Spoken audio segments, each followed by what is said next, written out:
Let's talk about how to use a rain check to supersize and grow your business. Sharon Horne-Ellstrom here, and our idiom today is rain check. Rain check comes from the 1800s and the game of baseball. Back in the day when a baseball game would get called for rain or rained out, people would be handed a stub or also called a rain check that they could use for a future game. The practice was carried into the retail environment and mercantiles, and stores would offer a rain check. They would have a certain amount of items at a given price. Usually they'd advertise it.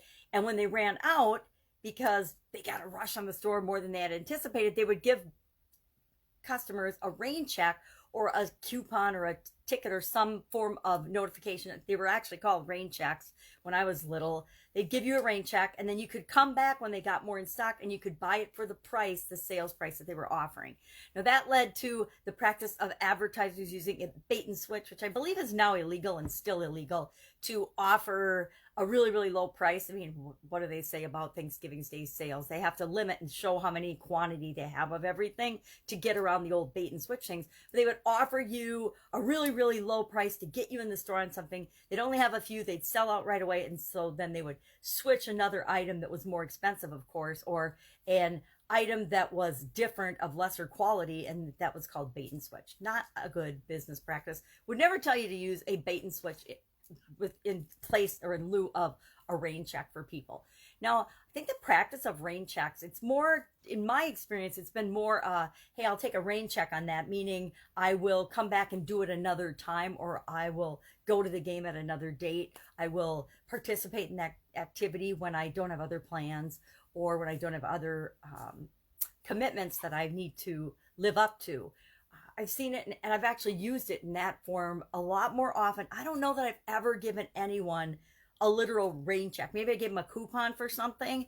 And that's the way that we can use rain checks in our business today, right? We can find ways to create special offers for people and offer them discounts and offer them coupons and different things in our business to attract them to our business. A lot of businesses offer lead magnets, which is the same thing as an ad or something. It's give something away for free to get people to come in and do business with you. We need to make sure that we are over delivering on any promise we ever make within our business. We need to use things like rain checks and coupons and promotions to improve our relationships with our customers, to make us stand out from the competition or from other people in a similar industry or offering similar products and services. We need to make sure that we're not doing any fake scarcity. Nothing will scare customers away faster and get them to not believe and trust in you than if you create fake scarcity, if you make things up. One of the things that drives me crazy about the online world is there's so much opening and closing of carts and shutting things down. And somebody will spend a year creating an amazing course and coaching program, but it's only available for this 1 week period at this amazing low price once a year. Really?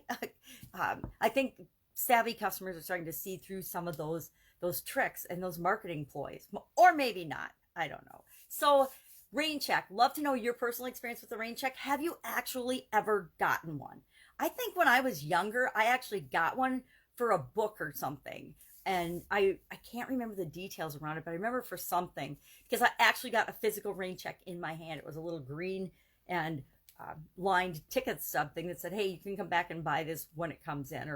And nowadays everything's automated, so you can call people when things come back in stock, right? Or you can automatically send it to them when it comes back in stock. Think of the Amazon model, right? You order something on Amazon, it's out of stock, but it'll be available on Friday. We'll ship it to you on Friday. Or some companies are forgetting that you have to tell people if you cancel their order or if you're holding their order till things come in.